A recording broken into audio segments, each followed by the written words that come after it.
I guess you've got to remain positive no matter what happens if you launch this offering. Good morning, Rish. Yeah, what a great week to launch the offering. Very volatile, a good test for all our systems. But you know, it's definitely been an interesting market for the last 7 days since we launched. All right. Well, what is your offering, and indeed, how long do you persist this weakness in these cryptocurrencies to persist for at the moment? Again, you've got to be upbeat here. Yeah, well, our offering is really it's a leveraged FX offering for the cryptocurrencies. So people will trade them just as they do any other leveraged FX product with us, and we are only focusing to start with on 3 of the coins that have been around for some time. So Bitcoin, Ethereum, and Litecoin, and we've had a huge reaction for that from our clients since we launched last week. But overall, you know, this week has been, or last week has been a very challenging week for the market. A lot of people have been liquidated in their positions, especially people with highly leveraged positions on some of the futures exchanges out there, which has been difficult. That continued over the weekend, although late on Sunday we tended to get a bounce back. So for instance, Ethereum's bounced from below 1,800 to around 2,100 now. Bitcoin's back up to around 35,500, having been down around 31,000. So overall, you know, I think we may be forming some sort of bottom for now in these, and we may see some more choppy behavior, but I think we're getting at decent levels to buy. Adam, the sell-off in cryptocurrencies, is that impacting sentiment generally against risk assets? Are you seeing that?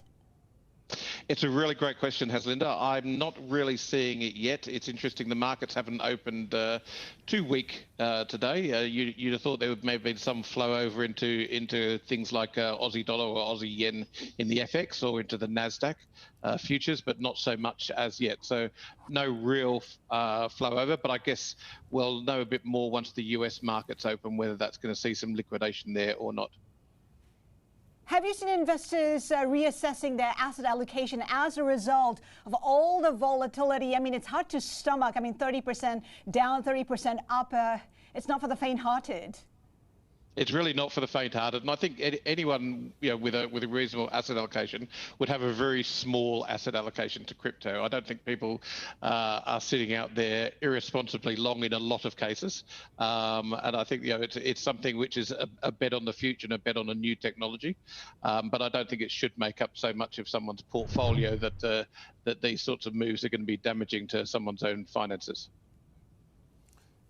Adam, how, you know, away from the crypto side of things, you know, what are you focusing on? I mean, certainly at the moment, commodities markets have been roiled by China's comments about trying to get rid of any speculation out there as well and having zero tolerance. And that's playing out. We're seeing a whole swathe of them coming down. Yeah, it's a difficult time at the moment across those sorts of markets. A lot of money has flowed into commodities. Certainly, it's where I've been the most bullish myself, and Saxo overall. I've been putting money into ETFs on the commodity index and onto commodity producers, and we are seeing some pullback in those markets at the moment. But with ultra loose monetary policy and $120 billion still flowing in from to the Fed balance sheet each month, yeah, I think that there's still plenty of room for the commodity bets to continue to the upside. I'm more concerned about tech, actually. I think tech has a more uncertain future for me, and I probably would like to be long commodities and short tech as an overall position. Well, and also, if we get any more hints as to when the Federal Reserve starts to perhaps wind down things, it could have a huge shift in sentiment. Absolutely, Rich. I think that the biggest danger to the markets now is a huge boom in employment, which brings forward any sort of taper. I think there will be ongoing taper talk for the rest of this year, and you've got to look at the employment numbers and the breadth of unemployment or employment gains rather than just the total number to see when that tapering is going to occur. Adam, taper talk or not, the thing is there's still no sign of inflation the way the Fed defines it. I mean, how do you position for that? And, you know, what's the inflation playbook?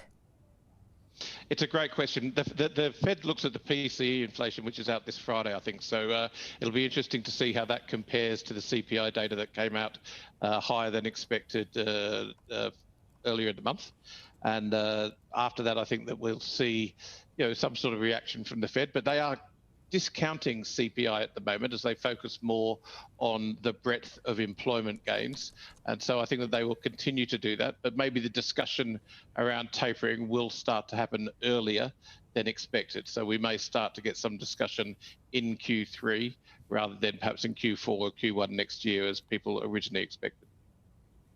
And of course, when you talk about all that, we're bound to get some sort of normalization at some stage. And the point is there's so much pent-up demand, and we've got, of course, base effects here, which are going to show a massive comeback from major economies, and most economies here as well.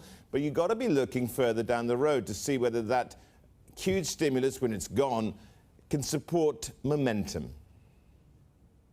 I think that's a good point. I think it's going to be very difficult as that stimulus gets unwound for economies to maintain their pace of growth. And I think certainly for markets, it's going to be a very difficult time across all the markets as that pace of QE gets unwound. But we're still going to have significant fiscal stimulus ongoing, especially if the infrastructure package goes through in the US. And I don't see governments able to unwind their fiscal position anytime in the near future.